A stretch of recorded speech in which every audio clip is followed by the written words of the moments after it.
Hey everybody, Tarek Morshed with the Morshed Group at Sotheby's. Thanks for joining me here for our Q1 2021 market update. It has been an insane quarter, and I apologize we didn't get Q4 market update out just because it's been so busy. But hopefully we're back on track with some really relevant market information for you guys.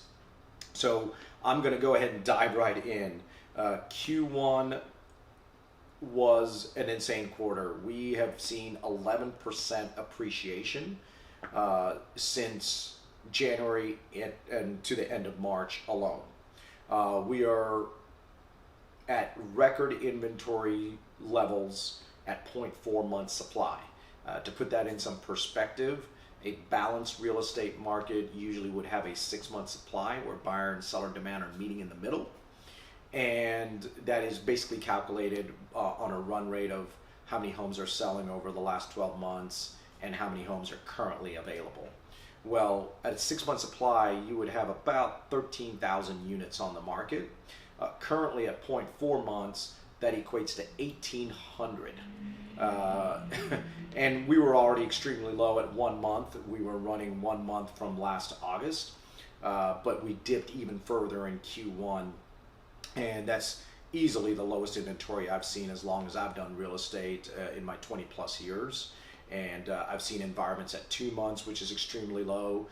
Recently 1 month for a sustained period over the last year. And now we're another kind of record environment at 0.4 months supply.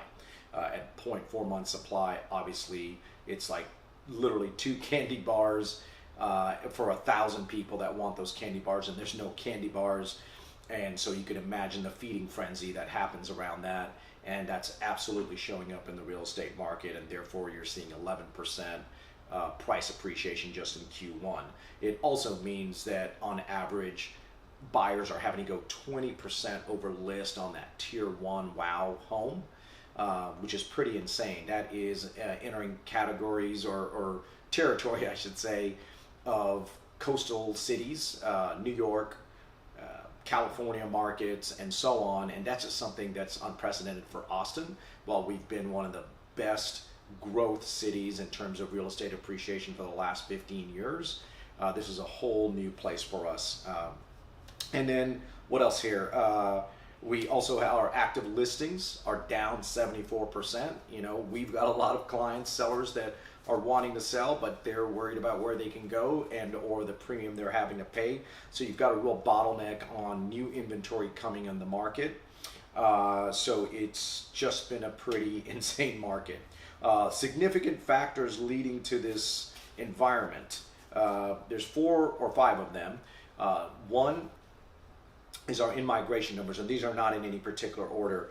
Our in-migration numbers, historically for the last 8 years running, Austin's had more population growth than any other major metro. So we've been leading the country already.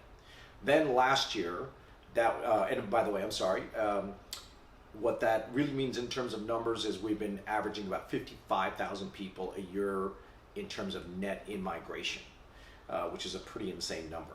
Last year in 2020, that jumped to 70,000 people by our calculations.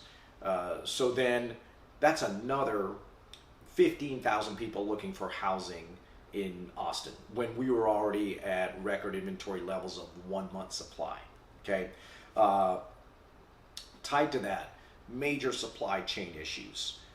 We have had builders be able to build only about 1/3 of their capacity because of lumber and other supplies or building materials being majorly bottlenecked across factories across the world because of COVID. So then that is putting intense amount of pressure on the resale market also.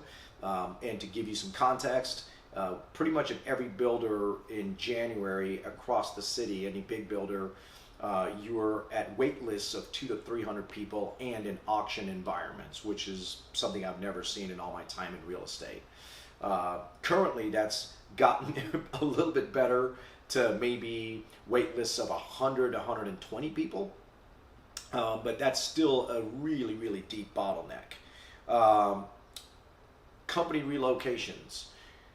we've had we have had 52 announcements or expansions just in Q1, and that's leading to about 8,000 jobs added just in Q1 alone. So imagine the amount of, again, demand that actually brings for housing here also. And then tied to that, the job growth, we are projected to see about 40,000 jobs added net by the end of this year, which has us at the second best job growth rate in the whole country. Tie it up all in a bow. We also have been ranked by Economic Innovation Group as the city that has rebounded and will rebound the quickest from COVID and COVID's impacts on economy. So those are some major factors, obviously leading to and making sense as to why we are at the supply levels and the appreciation levels we are at.